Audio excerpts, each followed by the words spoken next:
Every leader gets replaced eventually. You, me, all of us. So here's the only question that actually matters. When you're gone, whether that's next year or in 20 years, what stays? Not your title, not your org chart. What stays? The habits, the standards, the way decisions get made when you're not in the room. Most organizations treat succession like an HR event. A resignation letter, a search, an announcement. That's the paperwork. It's not the problem. The real problem is a design problem. Did you build something that survives you, or did you build something that was just you? The legacy design problem. Building leadership that outlasts you. Let's start by throwing out the HR framing entirely.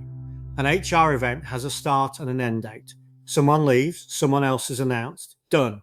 But culture and operating discipline don't transfer on an announcement date. They transfer through hundreds of small, repeated behaviors that either got written down or lived entirely in one person's head. Here's the test I want you to sit with. If you disappeared tomorrow, could someone else run your Monday morning review the way you run it? Could they walk into the tension between hit the number and do it the right way and land it where you'd land it? Could they tell 6 months from now that a decision violated a standard nobody ever wrote down? If the answer is no, you don't have a leadership legacy. You have a dependency. Designing for succession means treating your own leadership behaviors as a system to be documented, taught, and stress tested, not a personality to be admired. That's a mindset shift for a lot of senior leaders, because it can feel like you're making yourself replaceable. You are. That's the job. Let me give you 2 composite examples, patterns I've seen play out over and over in different companies, different industries. Story 1, the break. A plant leader spends 8 years building a culture of relentless root cause problem solving. Every shift, every issue, he's asking why 5 times before anyone's allowed to move on. It becomes the plant's identity. Defect rates drop. People are proud of it. He gets promoted. His replacement is smart, capable, well liked. But nobody ever wrote down how the root cause habit actually worked. The questions to ask, the cadence, the visual boards, the follow-up rhythm, it just lived in his head and his presence. Within 4 months, the daily habit quietly turns into a weekly one. Within a year, it's a checkbox on a report nobody reads. 18 months later, defect rates are back where they started. Nothing dramatic happened. No single bad decision. The discipline just evaporated. Story 2, the hold. A different leader, same kind of transition, completely different outcome. Before she moves on, she does 3 things. She writes down her leader's standard work. She runs a formal transfer of accountability conversation. And she sets up a governance check. A standing item where someone outside the direct reporting line reviews whether the old standards are still being run on a fixed cadence for the first year. Same kind of team, same kind of pressure. But the standards held because they didn't depend on her memory being installed in someone else's head. They depended on a system 3 people could see and check. So how do you actually build this? It starts with leader standard work, codifying the repeatable habits that create your standard so they can be taught rather than inherited by osmosis. First, name the habits. Specifically, not I care about quality. Specifically, every Tuesday, the first walk the floor and ask 3 people what almost went wrong this week. Vague values don't transfer.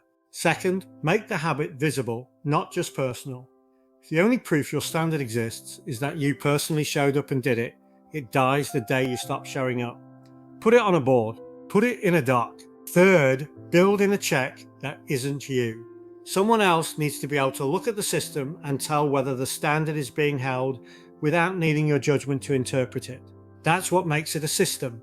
Here's the blunt version.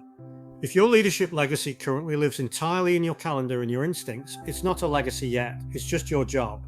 Leader standard work is turning your judgment into something that outlives you. Now, the handoff itself. Most transitions get a logistics conversation, passwords, org charts, open items.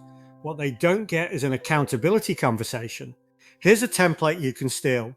1. What am I doing today that you'll need to keep doing, even if you'd never have started it yourself? 2. What decision should make you stop and say, that's not how we do things here? 3. Where have I been compensating for a broken process with personal effort? And 4. Who besides you needs to know these standards exist? And who's going to check that they're still being followed a year from now? Notice what these questions are doing. They're not transferring information. They're transferring judgment. The specific hard-won sense of this matters, this doesn't, that usually just evaporates when someone walks out the door. Even with great documentation and a handoff conversation, standards decay under pressure unless something outside the new leader's own judgment is checking on them. That's governance, and it doesn't need to be heavy. 3 patterns worth building in: a standards audit on a fixed calendar, a named legacy sponsor, and a drift trigger. Define in advance what an early warning looks like. None of this requires new bureaucracy. It requires deciding, before the transition, that someone other than the new leader is responsible for noticing when the standard quietly stops being the standard. I want to leave you with exactly one thing to test in the next 30 days. Not a program, one practice. Pick your single most important recurring leadership habit. This week, write it down in enough detail that someone with no prior context could run it without you. Then hand it to one person and have them actually run it once while you watch without stepping in. If they can run it close to how you'd run it, you've found something that's becoming a system. If they can't, you've just found the single biggest hole in your legacy plan. Either way, you'll know something in 30 days. Leadership transitions are inevitable. That part was never in question. What's in question is whether what you built required you personally to keep showing up forever, or whether it was designed to outlast you from the start. Don't leave a legacy to chance. Design it,